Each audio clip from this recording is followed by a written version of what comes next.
is to become a great surgeon, how patients really look upon you. And, a lot of what he does is just remarkable. When these patients come back after they lose, 200 pounds, it's so cool. And it's amazing. And that's the reason why I went to surgery. It's just because, people like Dr. Ochoa, Dr. Page, Dr. Minister, that's the reason I went to surgery. So thank you. So I wanted to tell you a little story, and a little story that I think Dr. Ochoa already touched upon. But my journey began at USC about 33 years ago. It was a small hospital in Los Angeles, as you know. My parents immigrated from Mexico in the 1960s, and like most families from Mexico, LA, where dreams came true. And my father was really determined to make it in medicine. On April 12th, 76, I was actually born at the Women's Children's Hospital, as you know.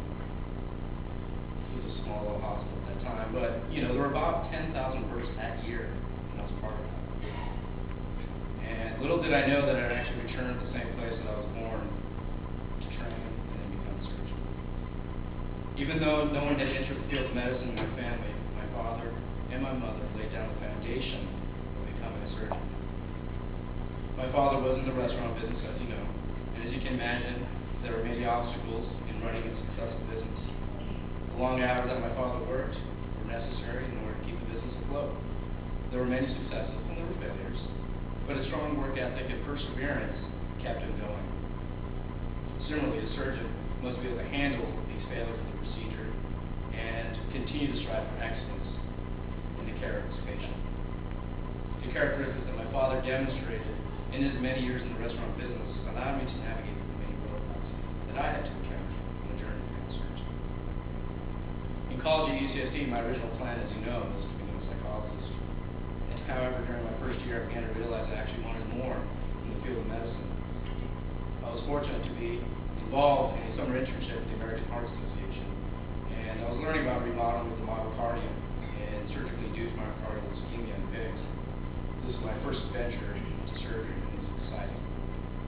When I first met with the guidance counselor, who actually was a quote-unquote specialist in medical school applications, he said to me, he says, I don't think you have an application that's can even get you in the top tier of medical school, not even the third tier.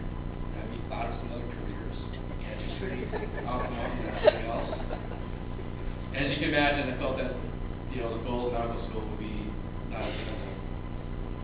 As my father would tell me as a child, never let anyone tell you you're second rate. Always be number one. Be the top man. With that, I was determined not to let the counselor's advice deter me. I probably worked harder during those years of my life, with constantly studying, with no breaks, and it paid off. As I applied to medical schools, the offers came. Even UCSD, the one that the guy told me I couldn't get in. But obviously, the ultimate offer was from Harvard Medical School. I felt like I actually accomplished the impossible. A first-generation Mexican-American getting into Harvard. The American dream is attainable, as referenced by the other chief residents. My mother's influence became more evident as I began my surgical education at USC. To be a good doctor, one must be compassionate and understanding of the patients that you are actually training, that you are treating. I felt that my mother's calm and loving demeanor made me into the doctor that I am today. During my time at the county, every patient that I treated, I would treat with respect and compassion. My mother actually received her care at the county, and I felt the duty to treat each patient as if they were the journey to become a surgeon is a long and arduous process, as it requires others to feel its passion. As you can see, my parents laid down the foundation that I can build upon in the future. But these two role models are not the only ones that made all of this possible. My wife, Shauna, has been by my side for the last 14 years, and she supported every decision and has made a tremendous amount of effort and with the medical school application. Back in those days, we used the typewriter to fill in the application. She would painstakingly make sure that every line, every word would actually fit on the application. She would critique every single word that I would write for my personal statement and application. And I know that I could not go through this process alone. I'm so fortunate to have my wife, my best friend, to help me through the process. inspire as a mother to my children and as one of the best teachers in school. Thank you. Also to my in-laws, Penny and Harlan, thank you for your support and the support and the care of my children dealing with epilepsy. This has allowed me to focus with the knowledge, all my training, with the knowledge that my children and my wife Shauna are cared for and supported on a weekend basis. The 6 years I spent at the LA County has been the most rewarding experience in my life. There are a few notable individuals that had made my training more special. First, I would like to thank the hardest working person on residency. This person, I think, is the glue in the workforce of our residency program. She has managed more than 50 residents at a time and has always greeted me with a smile when I walk into her office. And that's Martha. Thank you.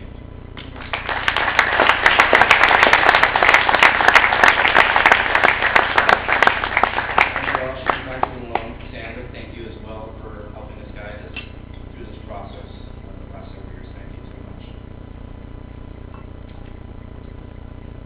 The one surgeon who has made a huge impact on how I learn and how I will continue to learn in the future is obviously Dr. Ochoa Graduation. I want to thank her for her dedication and enthusiasm to our education this year. She, and along with the rest of the chief residents, would spend every Monday for the past 2 years going over oral or written board questions. You know, for Rosanna, every time I look or even think of a question, I'll be thinking of you, especially when I take my boards this year. Hearing you say 99%. You're going to be missed at USC. Thank you. As you know, we continue my training at USC as a vascular fellow. I'm thrilled that I'll be learning the latest advancements in vascular surgery by Dr. Weaver. Thank you, Dr. Weaver, as well as Dr. Rowe, Cassie, both for giving this opportunity. And I'm truly honored to be privileged to have trained under the direction of Dr. Tom Meester. My greatest joy came this year when I finally got to scrub with the boss doing a transvagal esophageal. One word describes the experience: awesome. No move, every move that he made was perfect. Every suture that he placed was absolutely perfect, and that's what I expected. He taught us that surgery is a passion that requires lifelong study and research, and he would remind us of this every Friday morning. This is the place to be. I am fortunate to be in your surgical legacy. Thank you. And for all the other surgeons that I scrubbed with, thank you for allowing me the opportunity to learn from some of the best surgeons that USC has to offer. The techniques you have taught me on how to manage the sickest patients in the hospital have given me the foundations and the confidence to provide top-notch care to my patients in the future. USC has allowed me to see the most diverse set of these processes, from operating on a 1.5-pound child with anesthesia with Dr. Ford to a 550-pound patient with Dr. Crooks and Dr. Kakvita for gastric bypass. General surgery at USC has given me strong and a robust surgical education. Thank you.